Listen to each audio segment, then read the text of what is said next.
Have you ever tasted grilled chicken wings? You don't even want to miss that, I'm sure.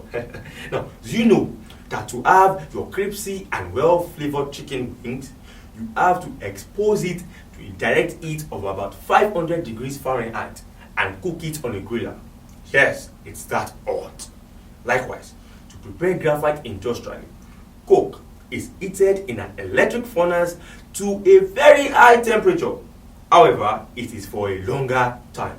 Wow, that's interesting, right? So, what have we learned? We have learned that graphite is produced in the industry by heating at a very high temperature for about 20 to 30 hours. This process is called the Atchison process. Now, during this process, air is excluded by covering the coke with sand, and the graphite produced is very pure and free from grit. I hope you enjoyed that class. See you in the next class.